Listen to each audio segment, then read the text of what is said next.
held back. Where can you run? Laughed the raven horribly. Far behind him, another city was burning.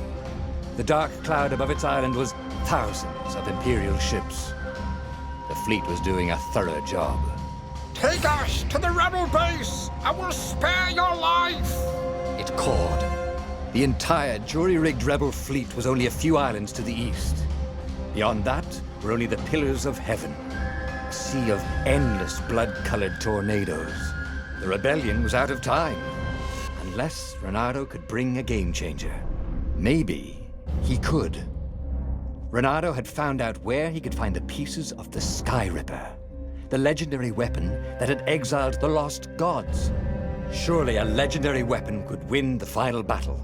On the other hand, his old friend Lapino had sent Renato a desperate message saying he had a brilliant scheme to save the rebellion. If Renato could only rescue him. Renato dived the Farfarer towards the abyss. As he felt the heat of the jet stream, the Raven ships peeled off, not stable enough to follow him down there. Now it was time to choose. Lapino or the Sky Ripper.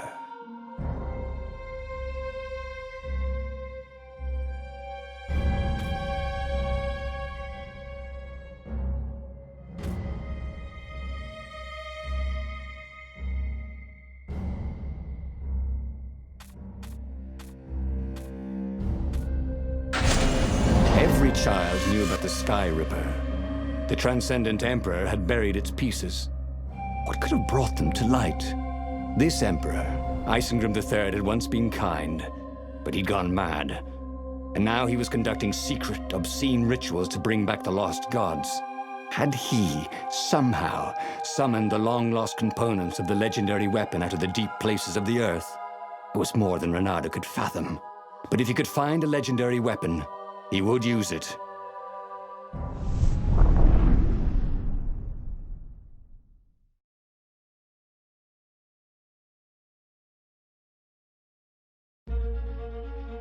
As he set foot on the island, Renato could not help but feel a tinge of guilt. He'd left Lapino behind. He hoped the Mad Rabbit had somehow escaped the ravens. He hoped they hadn't eaten him. If they had, he hoped they hadn't eaten him alive. Why had he chosen the Sky Ripper? Renato never made plans that required constant vigilance. He was a hero. He didn't think too much. He just went with his gut and hoped it all worked out. The Sky Ripper was a long shot. He'd have to devote himself to it. No side journeys, no rescuing old friends. That was against his nature. Could he stick with it?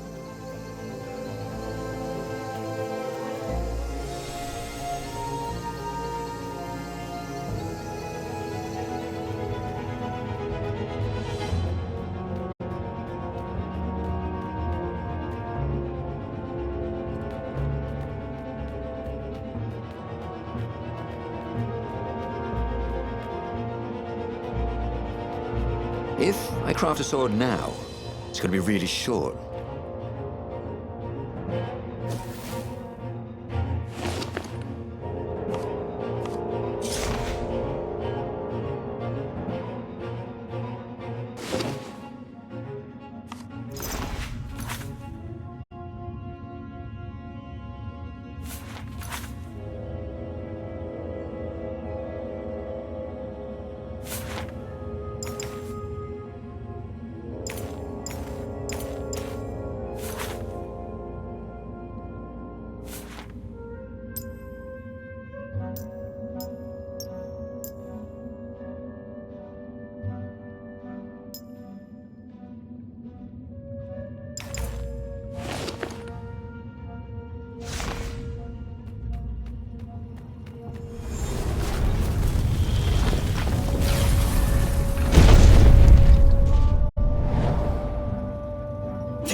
Huh? A lever? That was new. Most people still use doorknobs.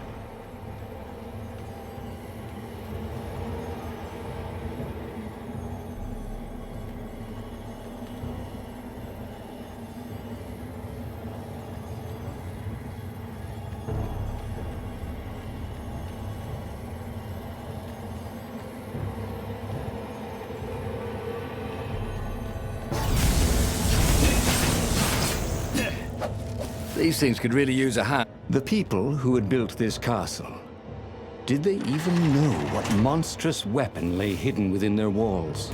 The Sky Ripper could destroy anything it touched, or so the legend said. As the Transcendent Emperor had fought the lost gods, thousands of thousands had died. But Renato had been through wars. The only merciful war was a short one.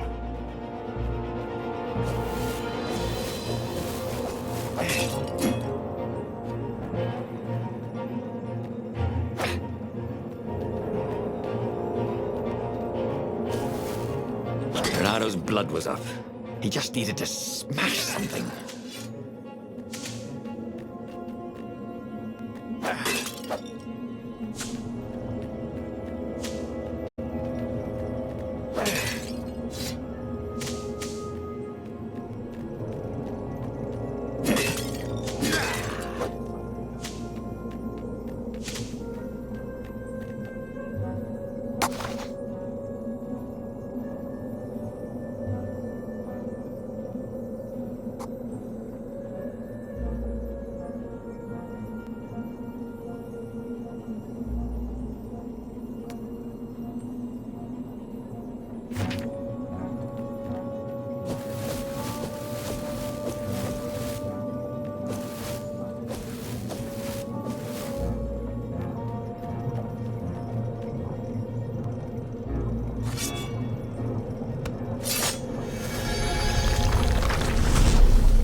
Hero Wall, Hero Sword, Ice Wall, Ice Cube.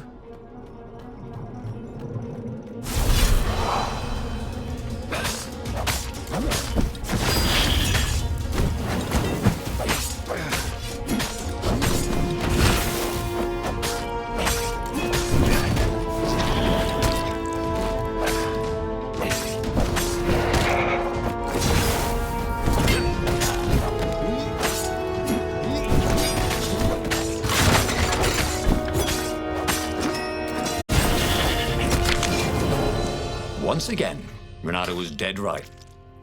Or actually just dead.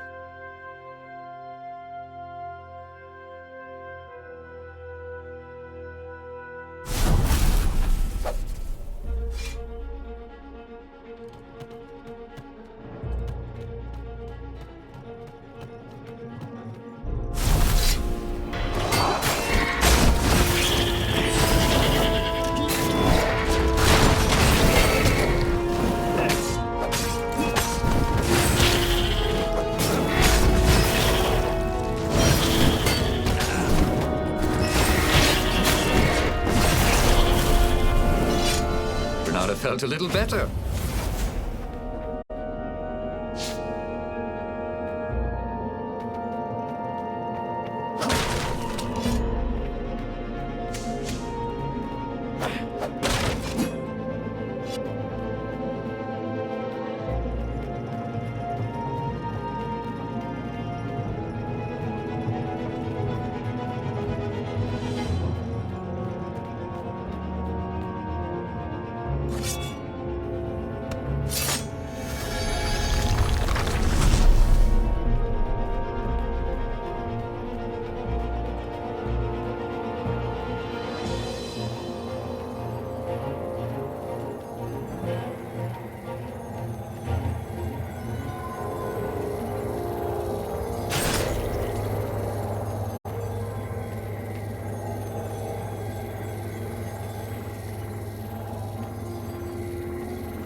Sleep tight, thought Renato.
Can't we just agree to disagree? Said Renato. No?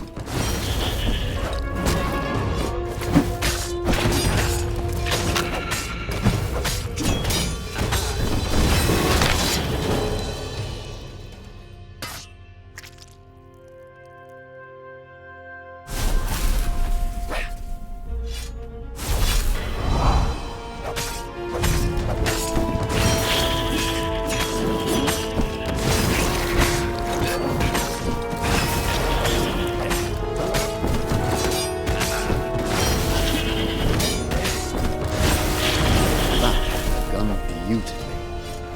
Where was a bard when you needed one?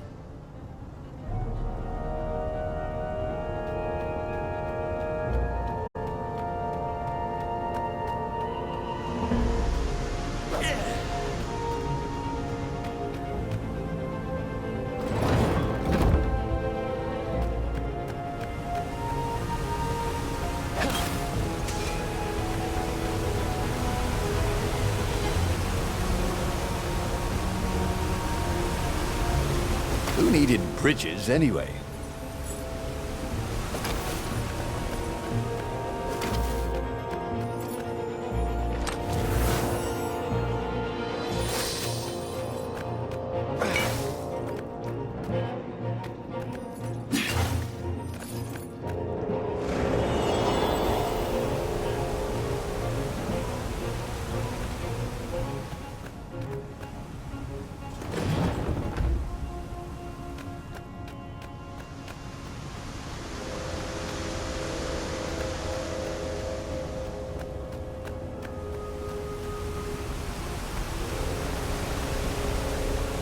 See? That wasn't so hard.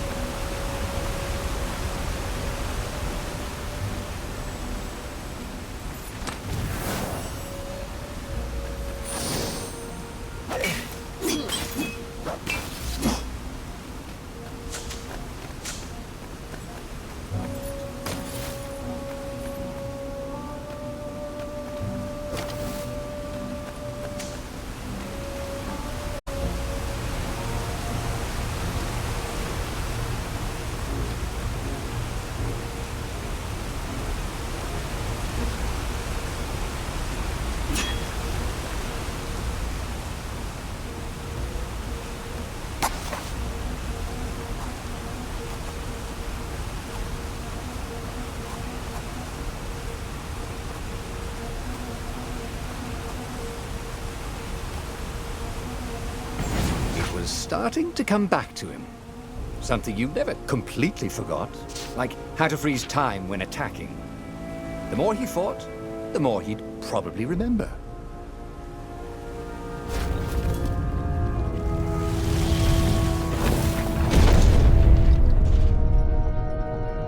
There it was. Skyripper's armature. The stuff that dreams are made of. Engineers' dreams, anyway. The device was intricate. No one alive had the skill to make a thing like it. How was it part of a weapon at all? He'd have to ask a scientist. But first, he'd get the second piece. Skyripper had a heart.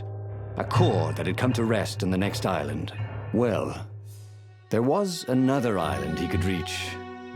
Zenobia had just invaded it with her father's Raven battalions. She must be encamped there still.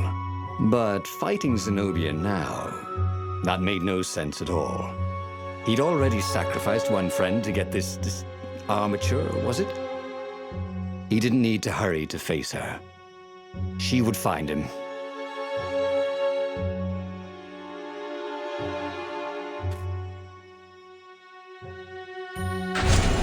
It was a no-brainer. He'd sacrificed his old friend Lapino to get the armature. And the armature was useless by itself, only a series of coils and wheels. War demanded sacrifices, and he would make more before the end. He would have to choose the greatest good, no matter how much it cost him. Zenobia. Well, he would see her sooner or later, across a battlefield or a sword's point before all this was over. He was sure of that. The power was in the core. Obviously, he had to get the core.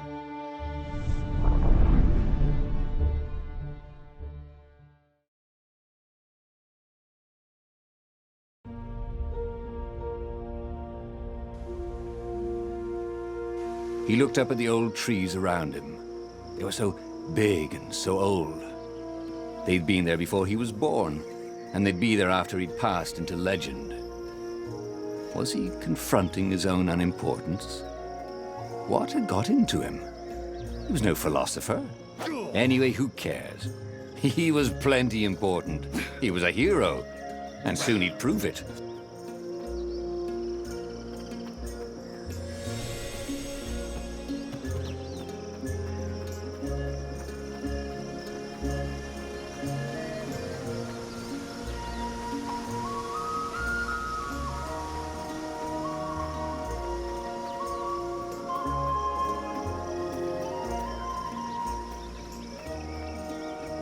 What were these poles, exactly? Parking meters from the time of the lost gods?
There was something sour in the air.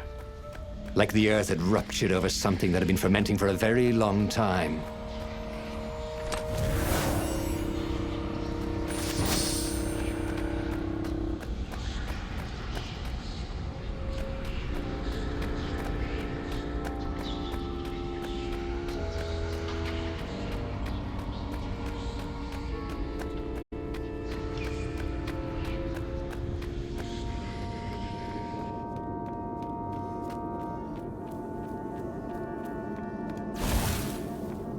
Hey, you guys interested in real estate? Because you're about to buy the farm.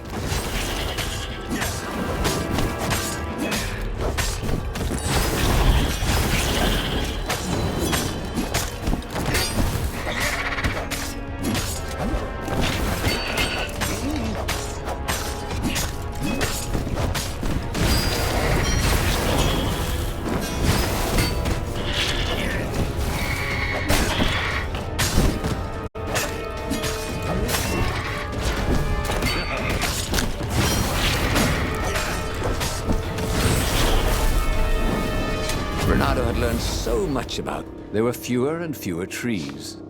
There were only these huge crystalline growths. Had those been here before? He no longer heard birds except for the feverish cawing of the ravens when they attacked. He couldn't smell the small animals of the forest, the mice and rabbits. Where had they gone? And he was getting hungry, too. This was an unhealthy place to be.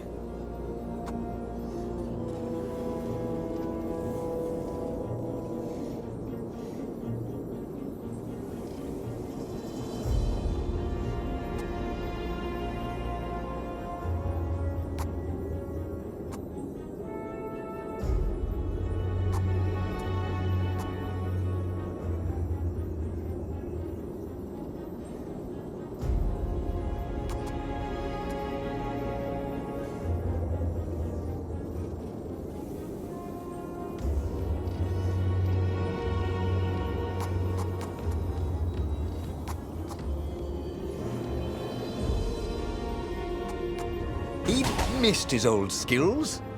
He welcomed them back like it was at a reunion.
The 20-sided core made him feel physically sick.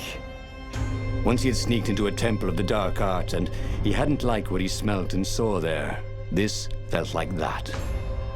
As quick as he could, he wrangled the icosahedron into the armature. The wheels began to spin, then glow. The sick feeling quickly spun away. Now he only felt sad. He had lost good friends for this war apparatus. He carried his prize back to the Farfarer. Now, he had to make his next move. There was a key Imperial outpost on the Nexus. If this really was some sort of super weapon, he could use it to wreak havoc on the enemy. And if it wasn't, well, better to know that before the final battle. But maybe he should show it to some scientists first. There was an observatory on the Nexus. Maybe he should go there before he fired it. Well, of course. If you've just assembled a weapon out of legend that can exile gods from the world, you'd want to have a scientist or two look at it. And even if they disagreed and he had time, he could ask Calaveras himself. Yes, the observatory would be his objective.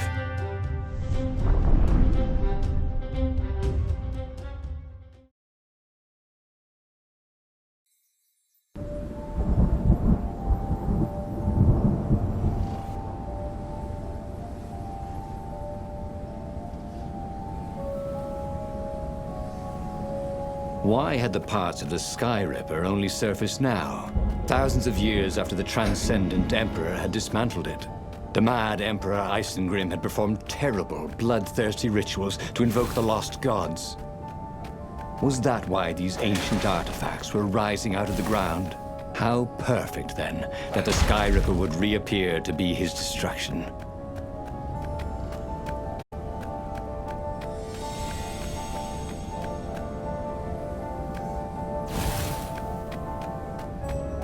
He wished there were more pylons he could use the hook on. They really needed to construct additional pylons.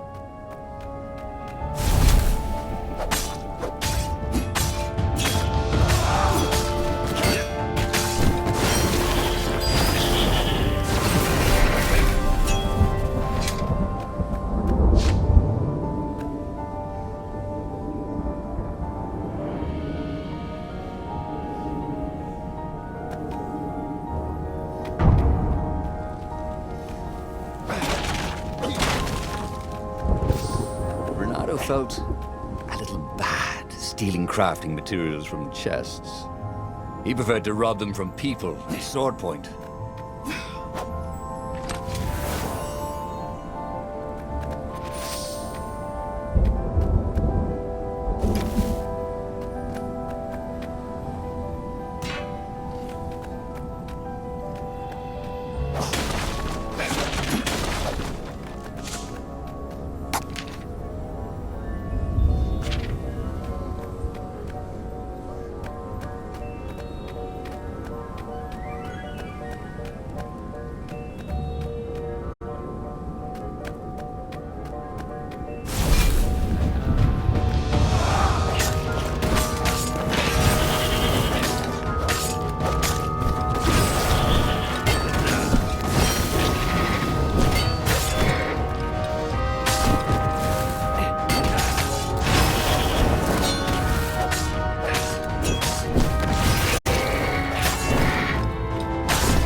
Gone rather well, actually.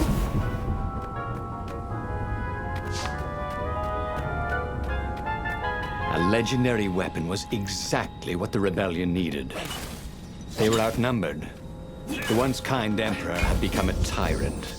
But his ravens stayed loyal, for he fed them his victims, and the other animals were too frightened to rebel. Renato shuddered at what the emperor was trying to do. To bring back the lost gods, the Black Harvest. The Black Sun? No.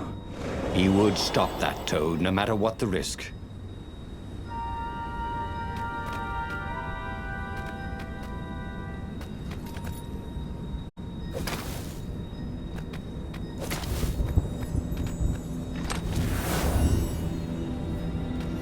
I wonder what I could make with all these sword crafting materials, thought Renato.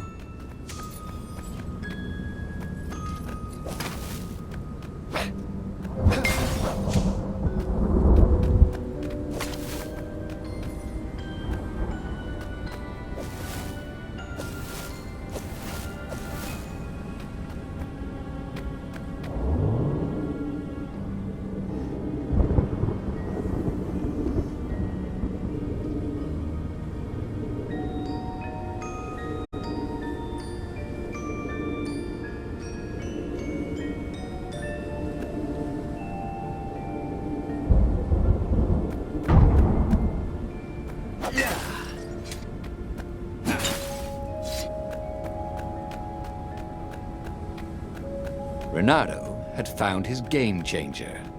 He would ignore all distractions and focus on the Sky Ripper.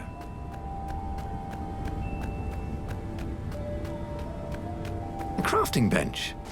Renato wondered what he could make with it.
Building these platforms was so expensive, they'd run out of budget for guardrails.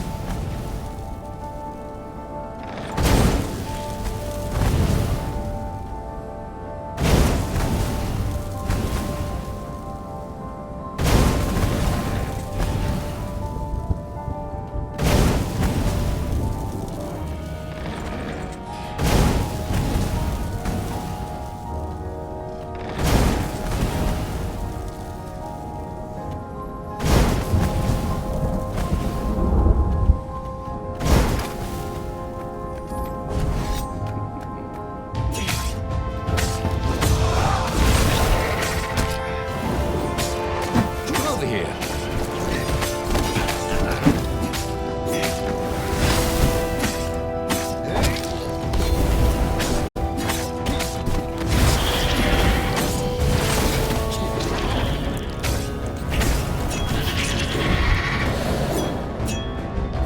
Renato hated warlocks, the way they stayed back and lobbed pain and death from a distance. Cowards. Really dangerous, effective cowards.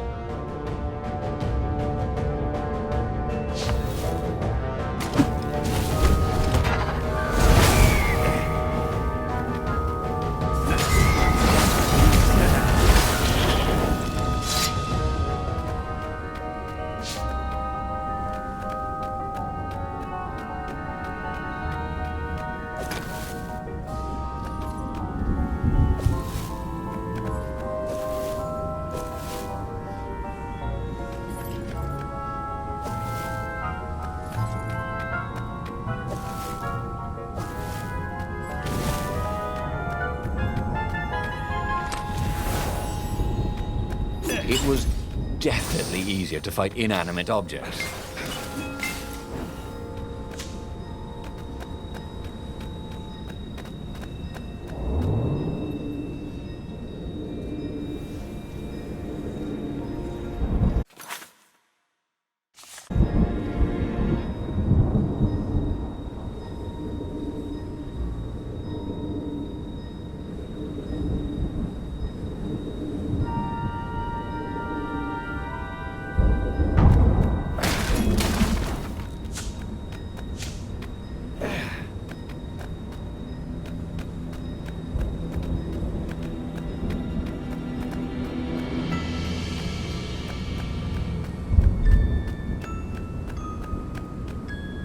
Renato was thrilled. The scientists seemed to think he'd put the Sky Ripper together right. But one toad was worried. Yeah, Sky Ripper could tear a hole in existence itself. There are invisible strings that tie the universe together. If Sky Ripper cut one, the hole would widen and widen till our whole existence fell into it. Another toad sighed. Irving still believes in string theory. At least go see Calaveras. Yeah, said the worried toad. He knows more than anyone else has forgotten about the Transcendent Emperor. If anyone could tell him how to use this weapon safely, it would be Calaveras. It was he who had told Renato how to find it in the first place. But maybe he had to give up on using it as a weapon. Maybe he had to go to the secret rebel base and ask the generals there what he could do with a weapon that he dared not use.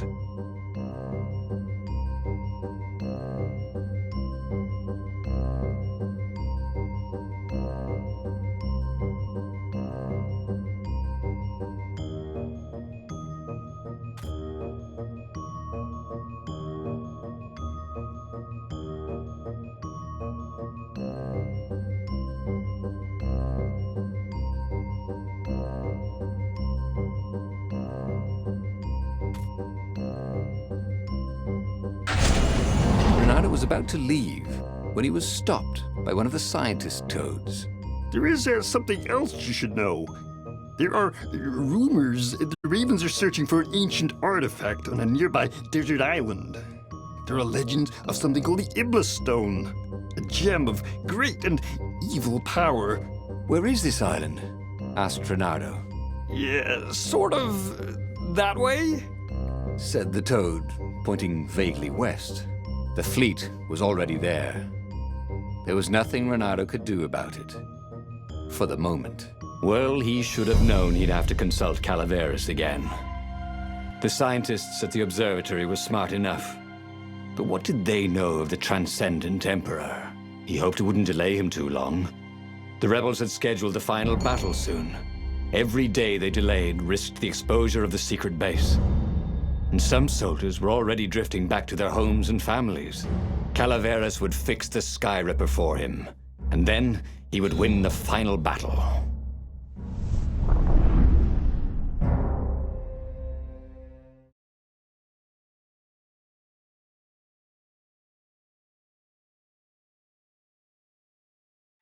Maybe it was the cold. But after a few steps, Renado's optimism started to slump. What if Calaveras couldn't help? Did Renado dare use the Sky Ripper? Oh, he hated that he had chosen this path. It was so much simpler to rescue friends and attack enemies. Even if some of those friends were more trouble than his enemies, some of those enemies had been friends before and might be lovers after. No, okay, it wasn't all that much simpler, no. Physics made his brain hurt. That, at least, he was sure of.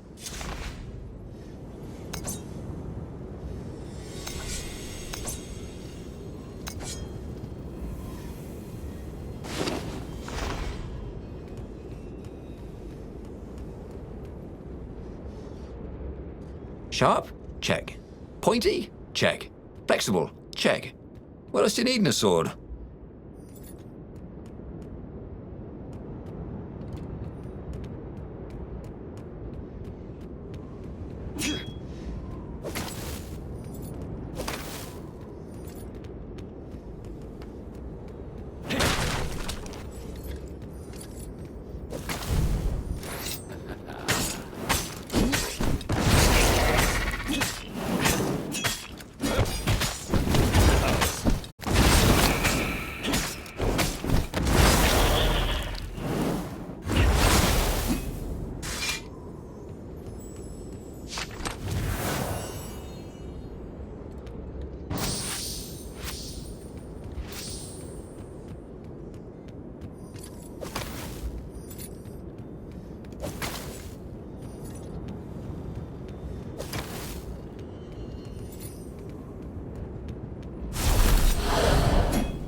Right, who wants to die first?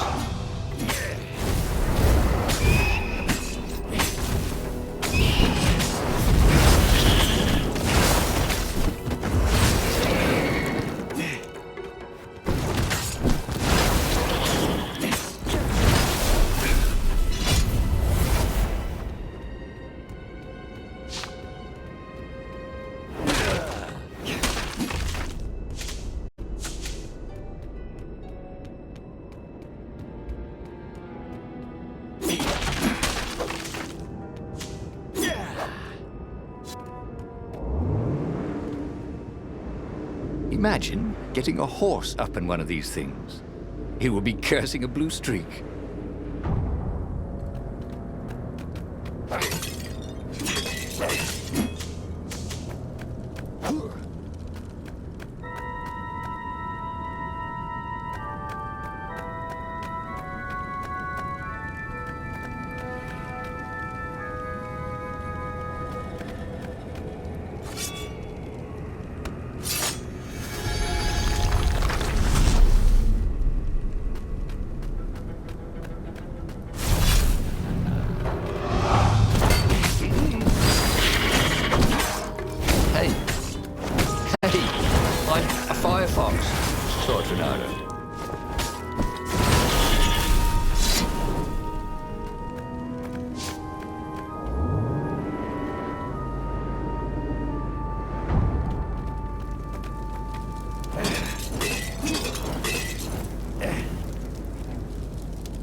tried to focus on the now. The ravens who seemed everywhere all the time, where did they hatch from? Were there giant raven hatcheries somewhere, or did they have families? Ooh, he didn't want to think about raven mummies raising their darling raven chicks. Yeah, Calvaris would help. He would make Renato feel better about using the Sky Ripper, and then Renato wouldn't have to worry about ravens ever again.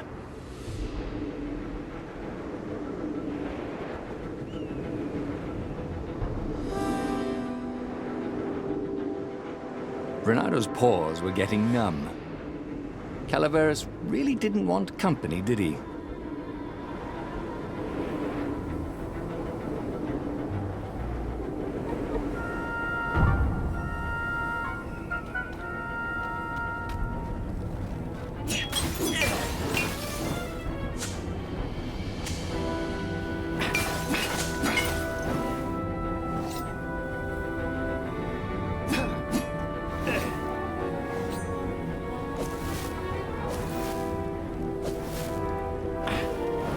It was good to practice your moves, thought Renato. Keeps you limber.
See?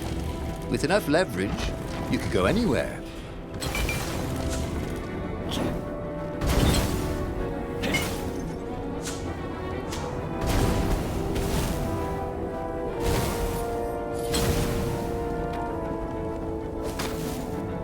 The rebels were counting on Renato. He hoped Calaveras knew what he was doing.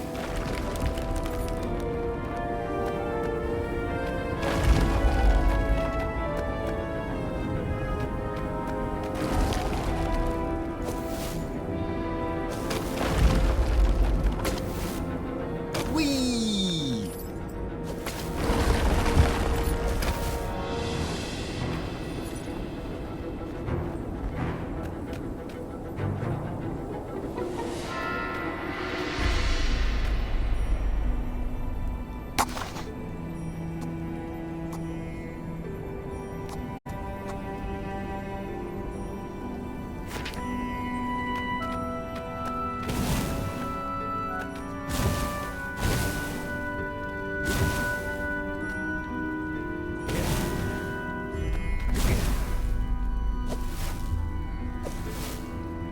Calaveras had never let him down. Yeah, of course I can make it work better. But when Renato explained about the strings, Calaveras grew thoughtful. Oh, strings, you say? Well, the Arcana do speak of the ties that bind the world. He drew many intricate symbols in the dirt. Yeah, so, according to my calculations, each time you fire, I'm afraid there's a 1 in 120 chance you'll destroy the universe. That's pretty good odds. That's like rolling, 21 dice and they all come up 6. What are the odds of that? What? No! It's more like 2.716s in a row. Anyway, with those odds, it won't happen if I use it just once. Yeah, that's not right. Each time you use it... Okay, look, just don't use it ever. All right, I guess. As he sailed away from the mountains, Renato could see clouds darkening. Rain? No.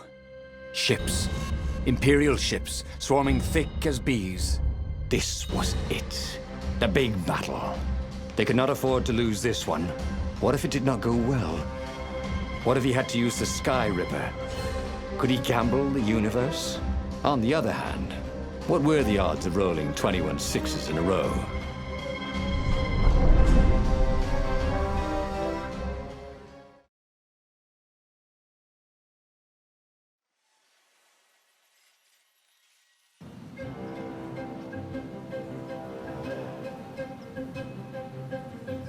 The battle was not going spectacularly well. What had the rebels been thinking? They'd been thinking he would bring the Sky Ripper, or the Iblis Stone, or that he'd sideline Zenobia somehow, or turn her. Couldn't he use the Sky Ripper just once? After all, if chances were 1 in 128, that meant he'd for sure be okay the first time. They'd get worse each time he used it, but the first time would be okay, right? He wasn't sure that it was right. So he didn't fire the Sky Ripper. He just brought it along, in case.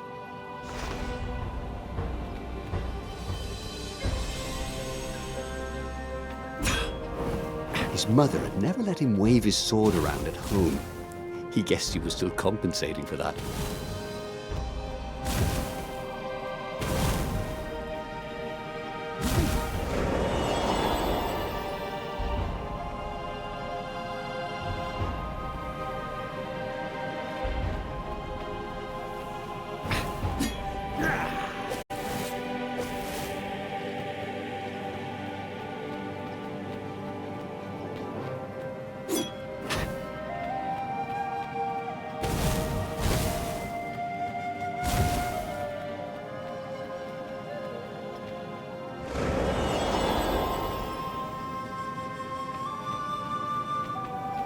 Ronaldo felt like he was ready to learn new things.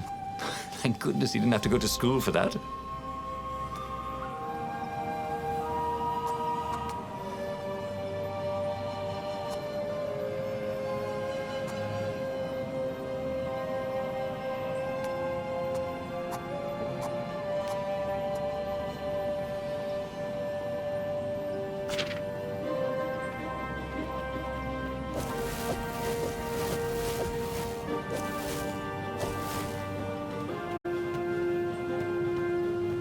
What else could you hook?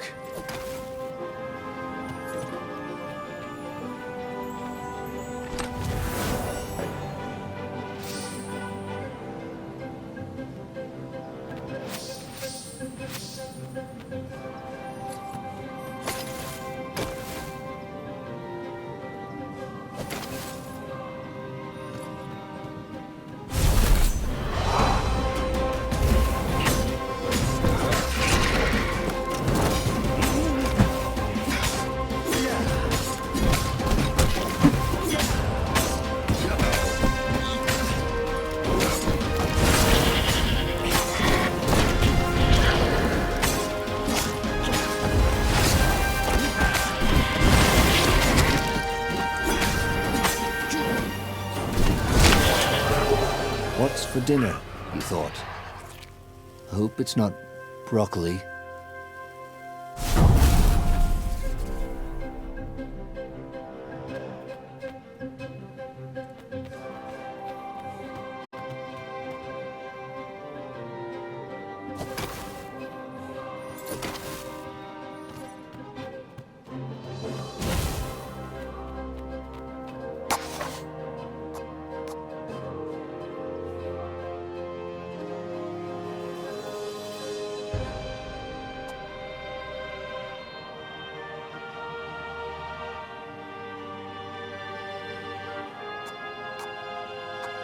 He was more and more extraordinary.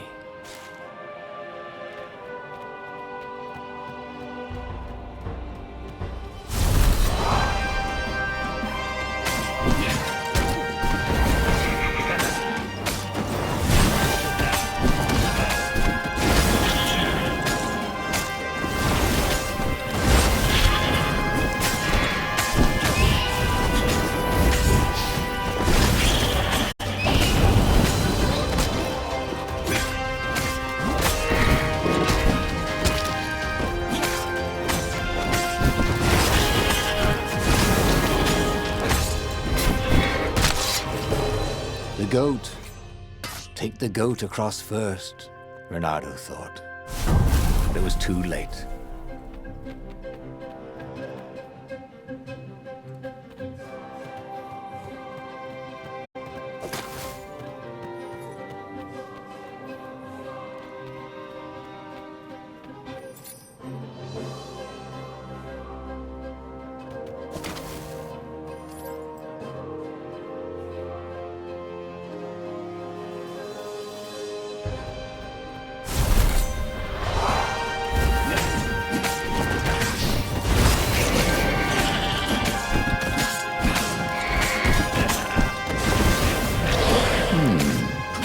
Where did that go to?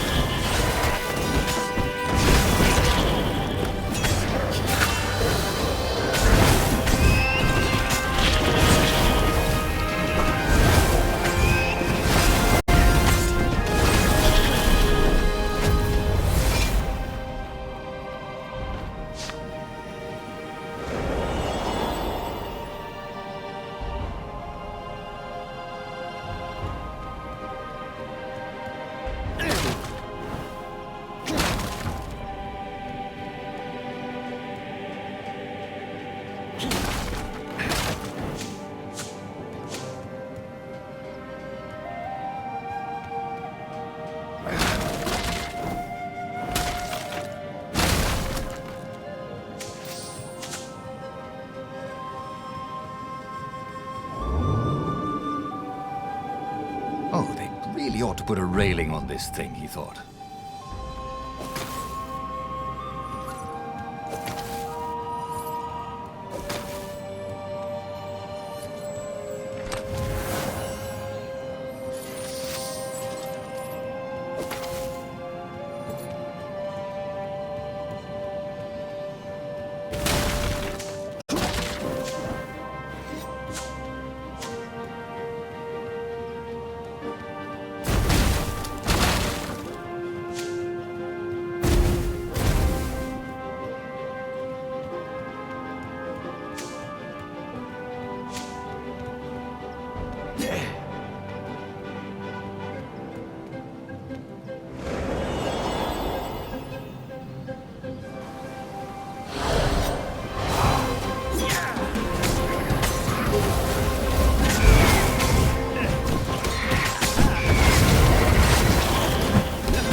Welcome to Earth.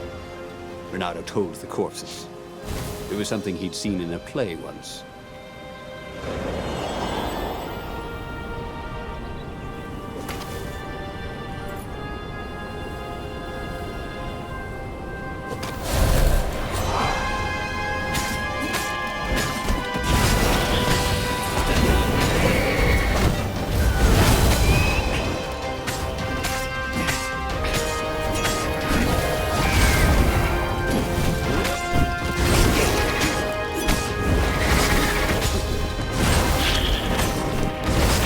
Didn't smell any better dead, Renato thought.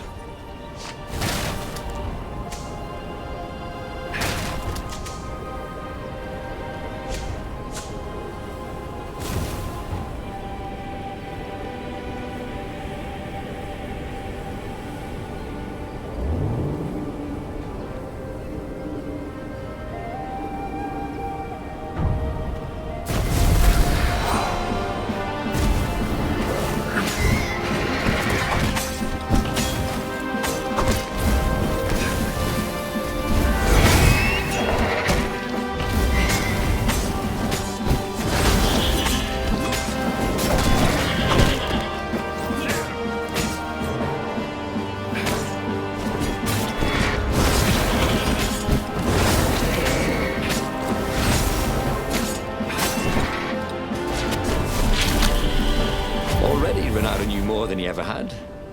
But about what?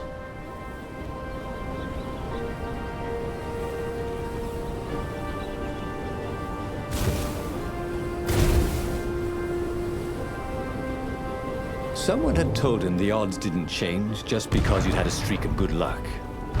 His gut told him that was wrong, though. And he always listened to his gut. On the other hand, 128 chances to win. but one of them would destroy the universe. Ooh, that seemed a bit serious. Maybe he could defeat the Emperor without firing the Sky Ripper. Maybe he could bluff, but with a real weapon. Like in cards, when you had 3 knaves, but you pretended you had a fizbin. That could work.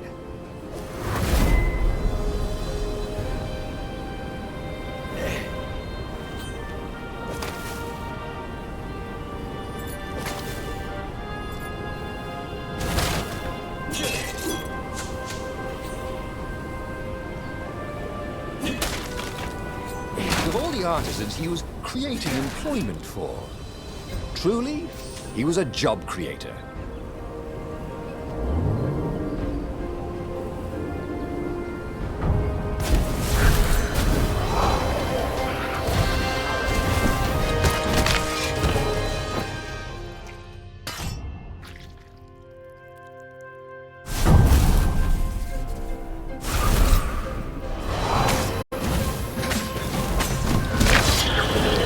What dreams may come, he thought.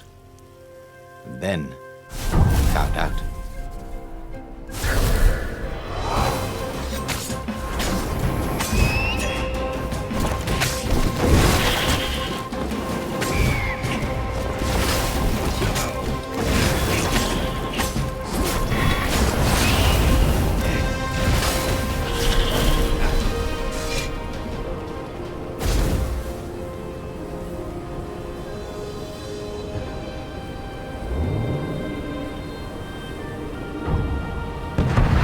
He was sort of counting his own shade, wasn't he?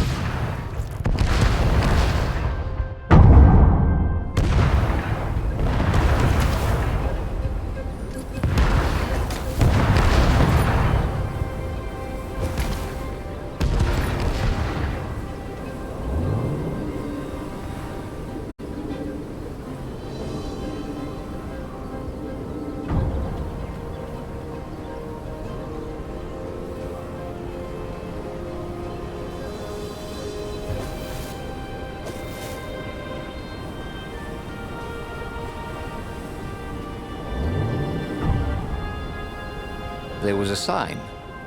Take the goat across first.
He set up the Sky Ripper and let it warm up.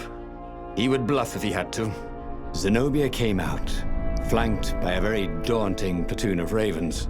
"You won't actually use that," she said in that annoying, "I know everything because I'm a cat and you know nothing because you're just a fox" voice she had. Or "I know the odds." Good, because there's a real chance you could destroy the universe. No, not the first time I use it. The odds are too low. What? No? Yeah, sure. The first time, the odds are practically nothing. They only go up if I use it a bunch more times. No, but that's not how odds work.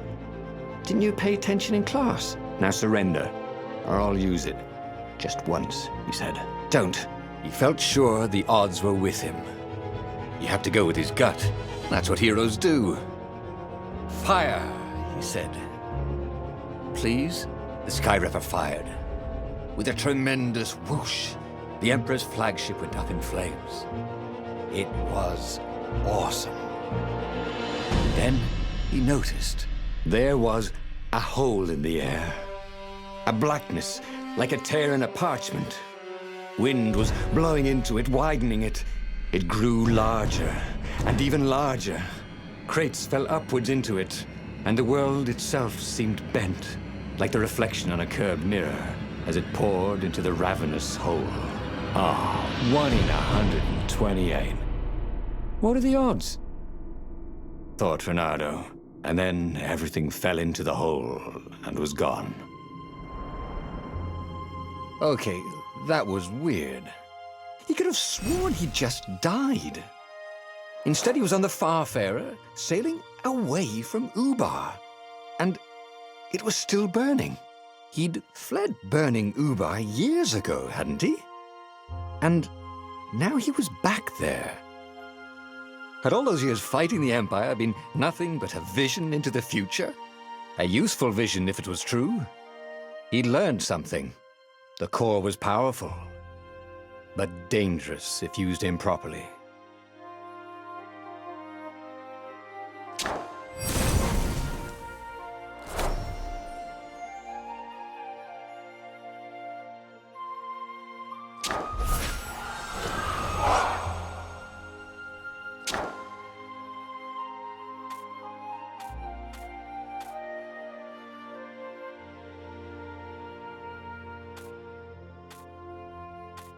He'd made bad choices.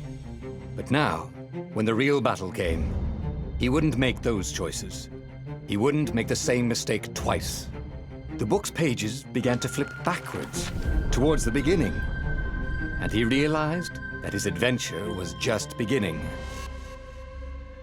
The clouds parted over the Isles of Boreas.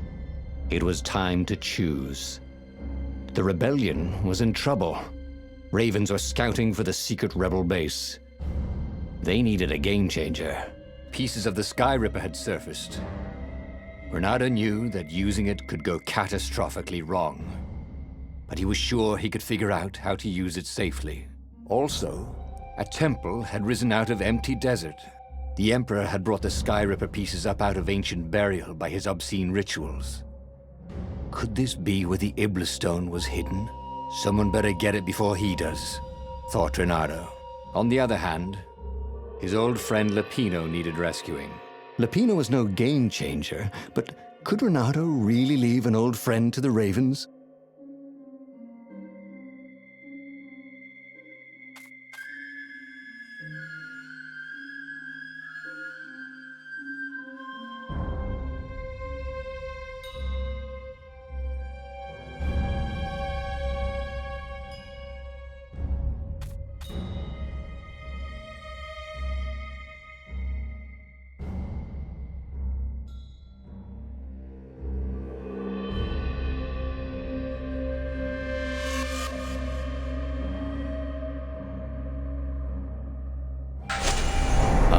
Lapino.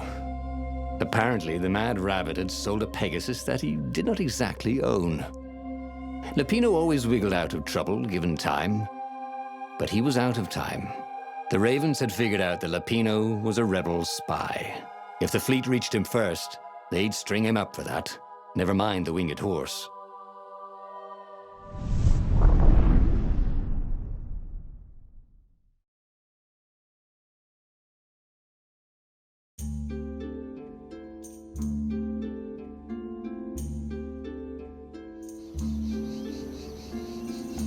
Lapino had apparently managed to confuse the judge by arguing that he hadn't actually stolen a winged horse. He'd only sold it.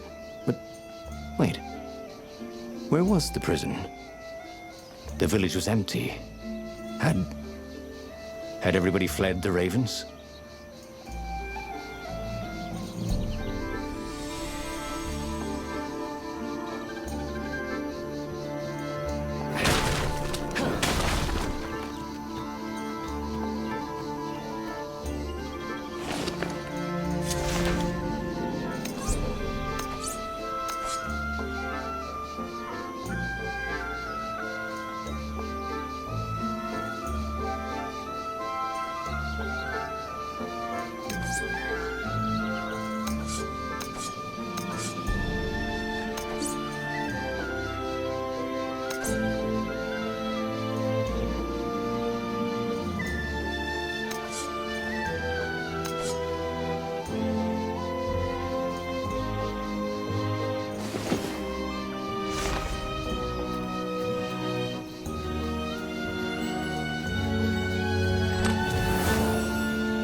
Well, no sense collecting more materials. It was time to make something pointy.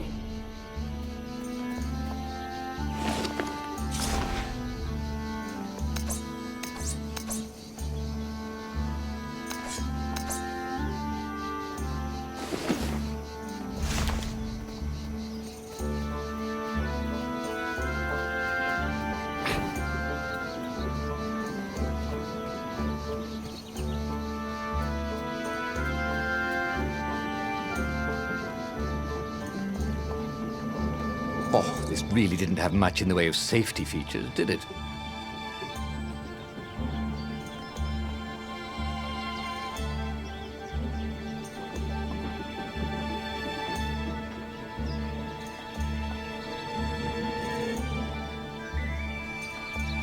People were frightened these days.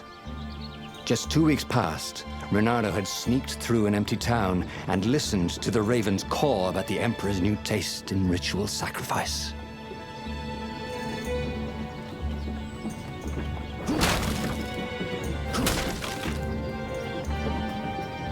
Reynardo looked around the empty village and reflected. The Sky Ripper had turned out to be far too dangerous to be used. Time to turn to what he knew best.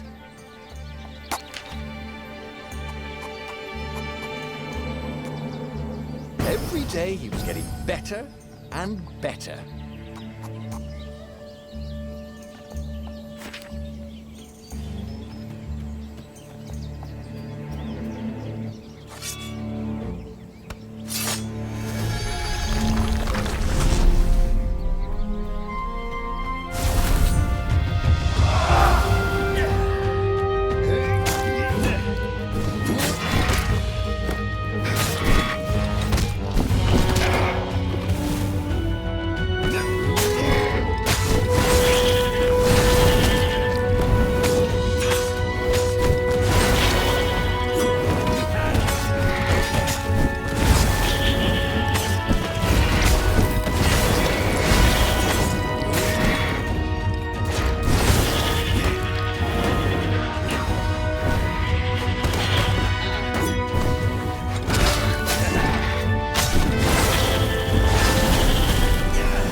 Ravens were landing everywhere.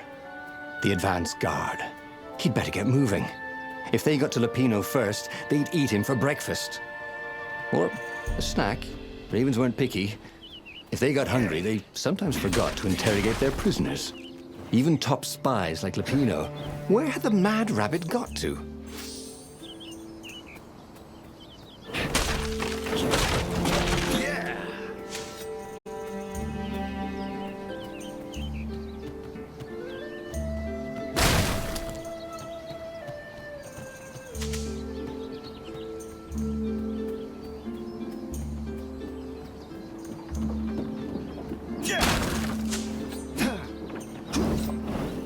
Reynardo checked to make sure his sword was still working. Yep.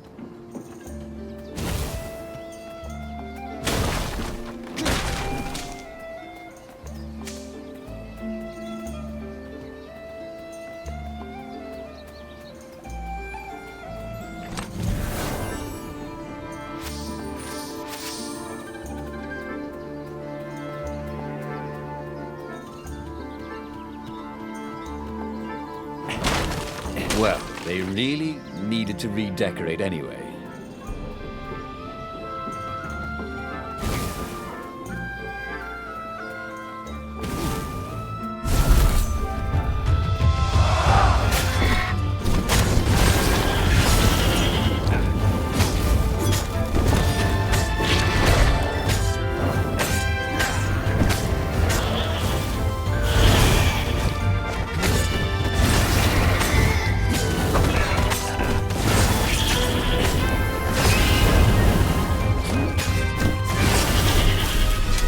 Bernardo felt new powers ready to blossom within him, or something.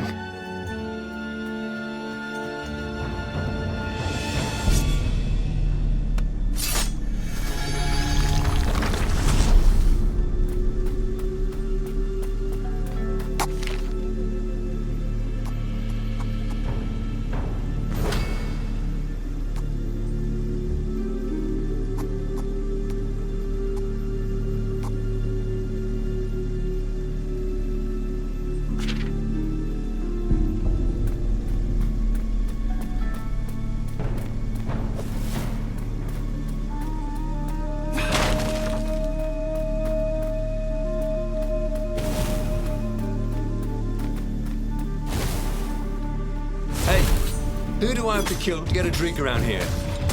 You? Okay.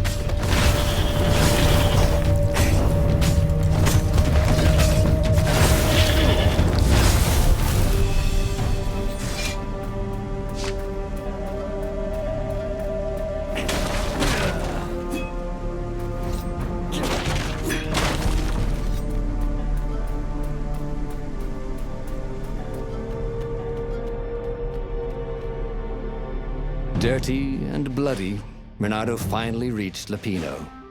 The rabbit was practicing his shuffle. Bernardo recognized the cards. It was Lapino's favorite deck. Oh, I thought you were in danger. I am. The ravens are coming. Oh, the prison thing. Right, yeah, see, this guard owed me 53 ducats, so we made a deal. They're very reasonable people, actually, for weasels. Now, I got a brilliant plan to kidnap Zenobia. We capture Zenobia, we find out what she knows, and that's the whole war right there. Easy peasy, lemon squeezy. Capture the Emperor's greatest general, who also happened to be a deadly sorcerer and, oh, his only daughter? That would be worth it. On the other hand, he could still get to the core of the Sky Ripper, even if he couldn't get the whole thing. It must have great power.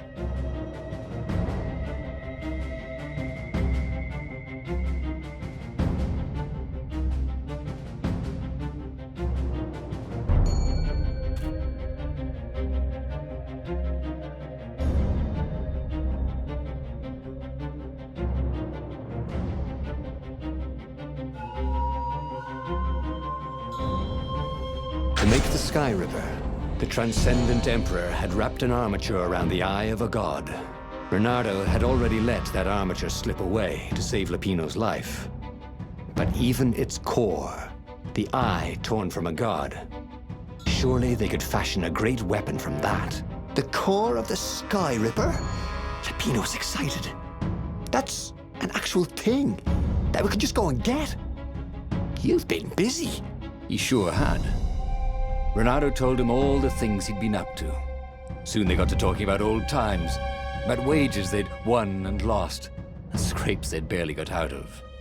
It was good to be back with his friend. True, the core was capable of terrible, uncontrollable destruction. But this time, he was sure it would work great.